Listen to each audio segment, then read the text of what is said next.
Before I start, I just want to warn you ahead of time. As you listen to the sermon, you will feel that you are not using high-speed internet. You're using low speed. And then what do you call that thing?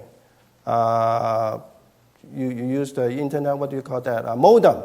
That thing will be like a very old processor. So you might just pause, kind of stuck, when you're listening to the sermon. So I'm trying to do this with, hopefully, bear with me, with courage. I need courage to speak to you today.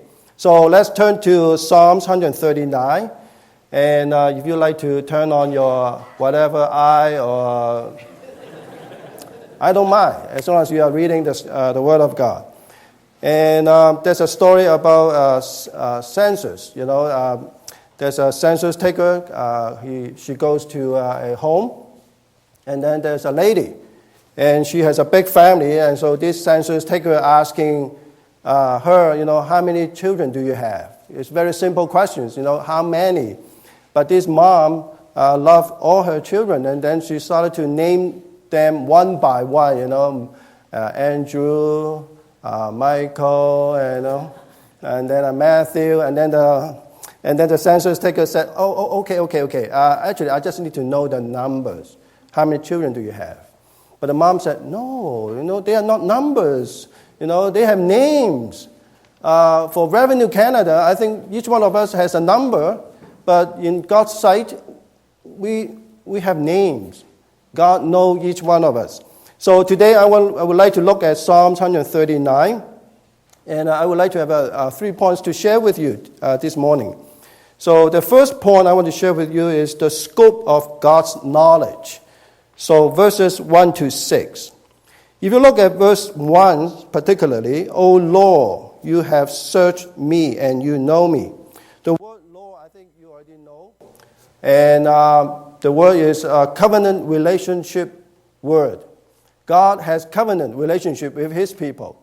And this is the word that he used when he related to his people. So King David used this word to start with.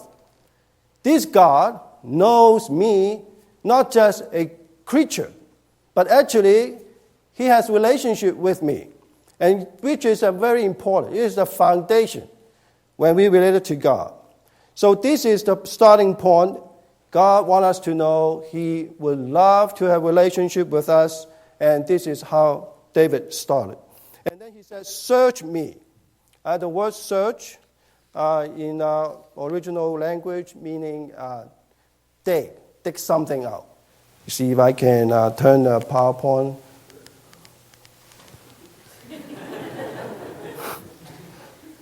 Well, technology sometimes is very frustrating. Okay, there we go. So if you look at this, can you guess what kind of stuff they are taking? Yeah, you guys are love gold too, right? Just the Chinese convocation. So everybody guessed it was gold, of course. Who wants to dig out iron these days? So they were digging gold, of course, and this is the description. God is digging something in us, not just a shadow, really shallow kind of knowledge or relationship that David was talking about. He was talking about something deeper. God really dig into our hearts, our lives, and trying to find out who we are to him. So if you look at this, verse 1 and verse 2 and verse 3, you will see that word also using another word that David was using. He's talking about how God really intentionally really wants to know each one of us intimately and thoroughly. And just like digging gold, you have to how do you get the gold in this process? They don't pop up, right? But they would love to see them popping up from the mountain. They have to get all the dirt out using different chemicals. Of course, it's not really good for the trees or whatever. But you really need to go through a process to get rid of the dirt, the things that you don't want, to get the gold. And this is what God is doing to David. through the process, God really wants to know each one of us, go deeper. I'm sure a lot of you know Psalms 139. How many of you have not read this psalm? You don't want me to know, of course. And some people look at these psalms, it's very romantic, because especially in the middle of the psalms, talking about how God knows each one of us, He created each one of us, and He knows each one of us before we were born. So when we read these psalms, a lot of people feel, oh, so touching, But this is not what this psalm is all about, I believe. Because if you look at these psalms, you will actually see David is trying to describe, through this knowledge, God really wants to know us. And in the process, and then he explained why He really wants to know us and how. It's because He created us. He knows everything about us. So He's telling us that God actually wants to know us so that He can help us to be a better person. So if you look at this, you will see the word, another word in verse 3, I believe.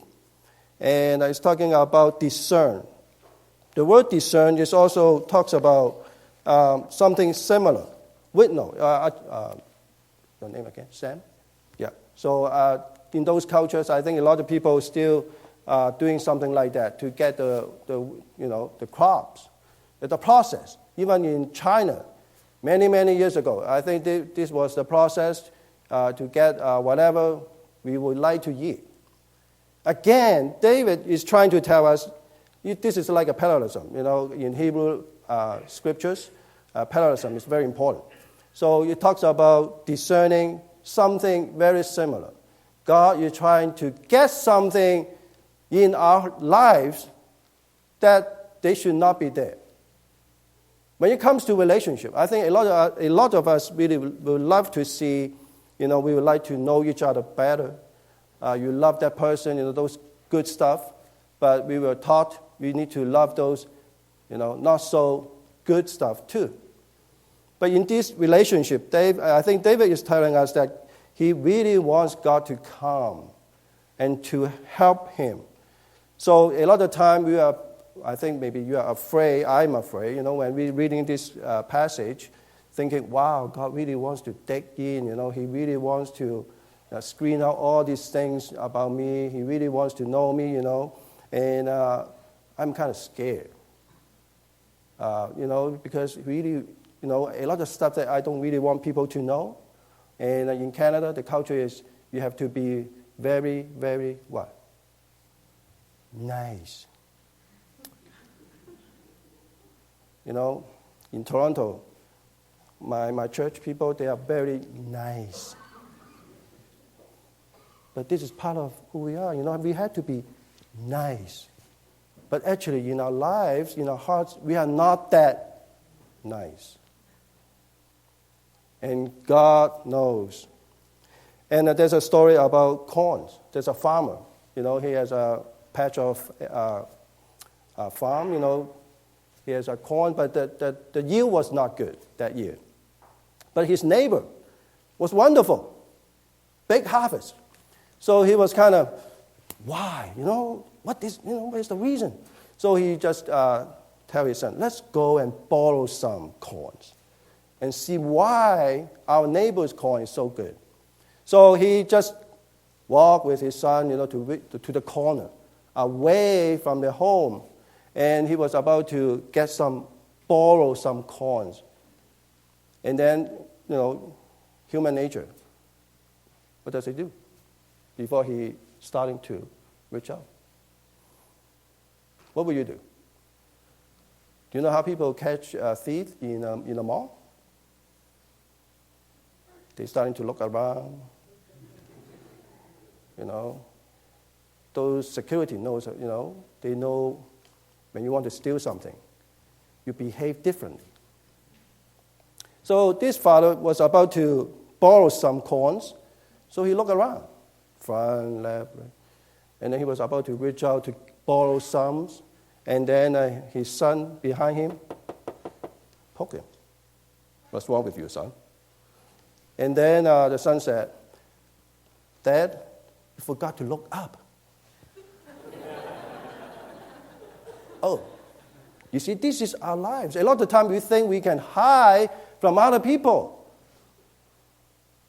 But the son reminded his dad, we forgot to look up. God is watching us. A lot of time we forget too, right? When we are angry, when we have some evil thoughts, when our voice, our language are so nice, but our thoughts, you don't want to see them. And this is what David is talking about. The second point, concluding response. If God is like that, and this son reminds his dad, look up. God is watching us. What kind of response do you have? What will you respond?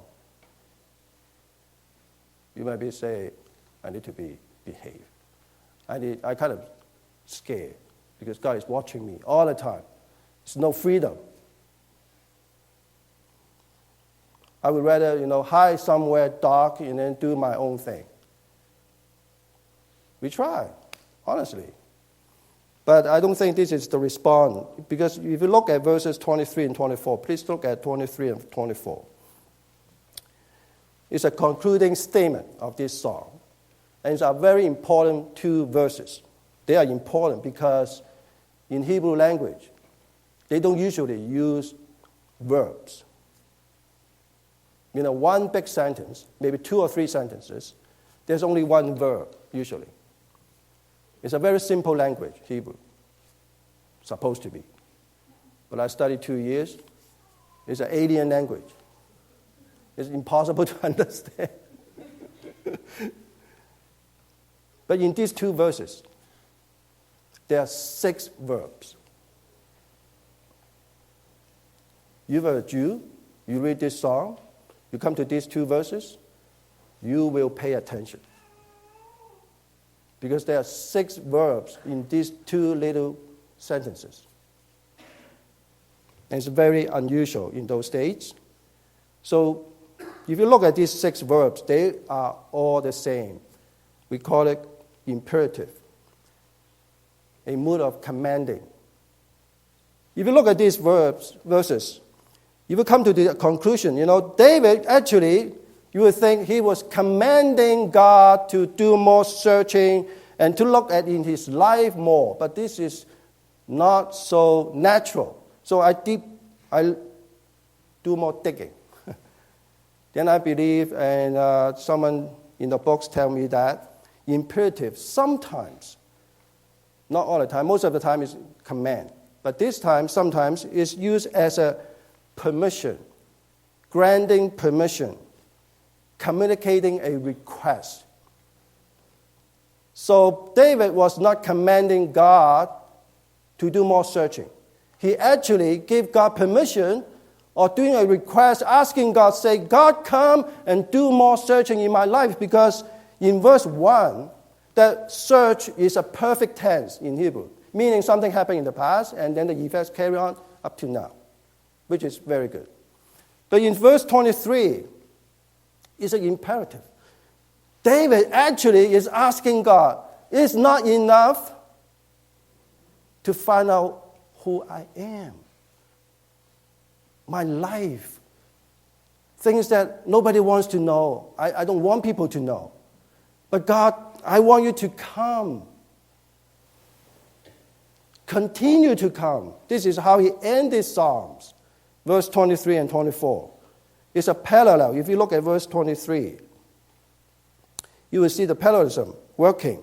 Search me, O God, and know my heart. Test me is equal to search. And know my what? Anxious thoughts. Wow. It's not just about thinking or thoughts. It's something that we worry all the time. And David asked God to go deeper, not just thoughts, but things that disturb me, things that make me sad, angry, hopeless. And he asking God to search his heart, his thoughts. They are together, they are same in parallelism. So he was using different languages, but saying the same thing. Brothers and sisters, why are you angry? Why are you sad? Why are you disappointed? You might not even know why a lot of time. When I go home sometimes, I don't know why I saw my kids and they're just starting to not beat them, don't worry. Easily get angry. Then I ask myself, why? As a pastor, I need to know why I'm doing this, as a father too. Because of frustration maybe in the church, relationship, some people say something, they actually hurt you. But you ignore that feelings until you go home, and then they just blow up on somebody. And this is our situations. And David knows that. He's asking God, come, please, because I really want to build this relationship with you. Do you know why? Do you know why David is asking this? Because in verse 24, how does it end these Psalms? See if there's any offensive way in me, and lead me in the way everlasting. That is the ultimate goal of David. He really wants to walk with God in this relationship. And he sees something might be hindering this relationship. And he's asking God, please come again. The confession I made 30 years ago, the confession, asking for forgiveness 10 years ago, it doesn't work. You have to ask people today to ask forgiveness. And David is asking God, please come, continue to search my life and see and take out all these, unnecessary stuff in my life. Maybe a sin, maybe some values, all these things. And so that I can continue to walk everlasting with you. And this is a strong desire, and I'm not sure how many of us have these strong desires, that we would like to continue to walk with God. As I said, a lot of times we do not know why we are doing what we are doing, or why we are so angry or so disappointed. Sometimes I think, I have to ask these questions. How many of you this morning did not look at yourself through a mirror? Really?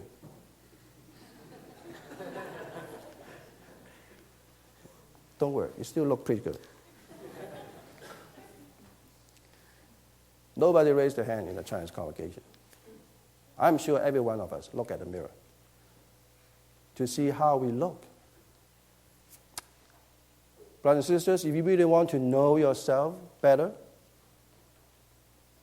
sometimes, I think most of the time, is look through the eyes of God. And I think this is the reason why David wants to know God and let him know him so well, because he knows at the end is through God's eyes, he can know himself better. Just like in look in the mirror. When brothers and sisters come to me, would like to ask for, talk, counsel. Sometimes I would tell them, treat me like a mirror. It's okay. Treat me like a mirror. Because I think my job is to reflect what kind of problems that disturb you. My job is to ask questions, maybe give some suggestions. Just look at me as a mirror so that you can see what is happening in your life. And I think it's the same thing here. David is asking God because he knows the importance of not just letting God know who he is, but he needs to know who God is. Why and where? So the third point is the message for today. If you look at these Psalms, verses 17 to 22. Psalms 139, look at verses 17 to 22. You will see this is not a one-way directions relationship. A lot of time, brothers and sisters, being a Christian for some years, you know that a lot of time we ask God a lot of things. We expect him so much that sometimes we don't even realize that this is a mutual relationship. It's more like a one-way directional relationship. And I don't think it's a right thing to do. I think there's only one period of time in human relationship you will see that it's more like a one-way directional relationships. It is when you and I were a newborn baby. the first 2 months, you have no idea that little things, asking so much, crying all the time, asking for this, asking for that. Maybe until the 3rd month. Well, I don't think you remember, right, guys? But parents sitting here, yeah, a lot of parents sitting here. You will realize maybe starting the 3rd month, the 4th month, the baby started to look at you and smile. It's just a wonderful. It becomes a mutual relationship. So when we are thinking about God, it's just like a one-way. We just ask Him to protect us. He's a big God, everything we're asking Him to provide, all these things. Sometimes He tells us that we are just like a newborn child. But we should not be like that. In relationships, it's always mutual. That's what I hope to tell you today and share with you today. If you look at John chapter 14, the last PowerPoint. And I think this is our problem. David, in verses 17 to 22, he talked about this is not one-way directional relationships. He was talking about God, your thoughts, what you concern, actually concerns me too. If you look at verse 17 and to 22, you will see that. He was talking about your enemy is my enemy. In most Psalms, David will say that my enemy, God, please, they become your enemy too. But in this Psalm, it's a little bit unique. He said that God, your enemy is my enemy. Don't forget that David was a general. He was a king. To him, this is a man's language. Hey, guy. Hey, you. I'm standing beside you, man. Your enemy is mine. How's that? We are buddies. And this is what David is trying to express the idea. He very much cares about this both-way relationships. He wants that. It's not just God, please come, find out who, how dirty I am, fix my problem, all these one-way directions. But he said that, actually, what you care, I care too. How many of us, seriously, I'm asking you seriously, when was the last time you prayed, you said, God, what is your concern? Can you tell me that? What is in your heart? I really want to do that too. When is the last time, please? We always close our eyes and then we tell God, this is our thought, this is my problem, just. But how many of us actually stop and say, God, what is in your heart? What is in your heart for this church? What is in your heart for myself? What are you thinking of me? What do you want me to do? How often do we say that? But this is what David is talking about. But this is what we do. Look at this. John chapter 14. Sorry, finally it comes to this chapter. Philip. Is it Philip?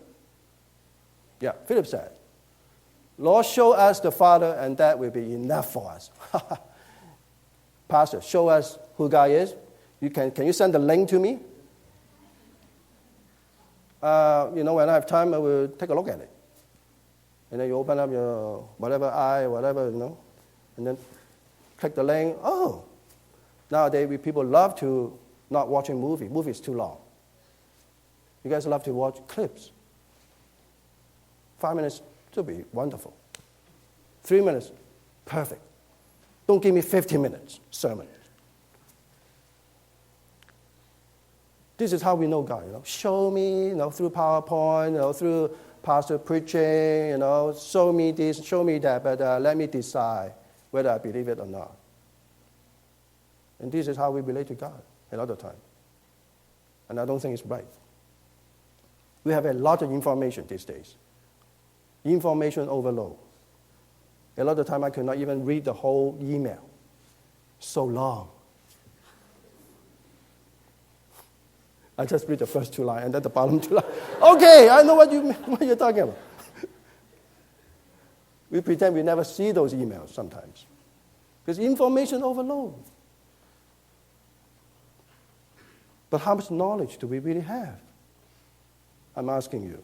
Because God is talking about knowledge. Knowledge. Know. The word know means personal experience. You actually have experience. Whatever. That is knowledge in the Bible. I love to repair vehicles. I'm going to close. And when I repair my 2 old cars, you know where would I go? I go to the internet. 98 Corolla. How to fix that? And YouTube. Okay. I bought a lot of tools because I love to repair vehicles. So I bought a lot of tools. So I look at that. Okay, this is how to change the sensor. Okay. Or this is how to change the strut.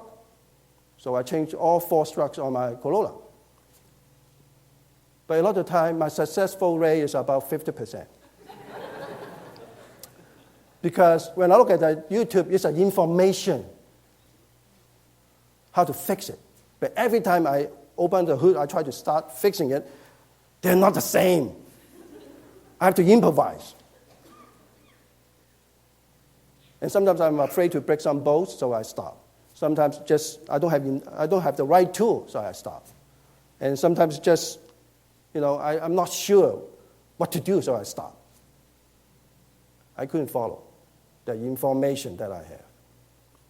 But when I really fix my car, change those sensors, and I changed the struts on my Corolla, the front was easy, just to let you know. It took me 1.5 hours. The 2 at the back, 3.5 hours. I almost died. I was so exhausted, I could not even walk into my home. But now I can tell you, I know how to fix them. Because I know how to do it now, myself. I can actually show you if you come to my home. Some of brothers and sisters come to my home. No, not sisters, sorry. The brothers. Oh, Pastor, you love to fix cars. Okay, can you help me to change oil? Oh, no problem, come. Then I say, go down your knee. Go to the floor. You change. I show you how to do it. They expect me to do it for them. But I said, come. I have the tools. I have the knowledge. I show you how to do it. So that they have this knowledge too. Brothers and sisters, Psalm 139 is not about romantic, how God loves us, cares for us, it's wonderful, He created us. All those are wonderful things. But this is not 139. This is talking about God, come, see my life. Please, my life is an open book now. See what kind of stuff you want to take them out so that I can relate to you. I can walk with you in this journey. And I think this is 139. Let's pray together.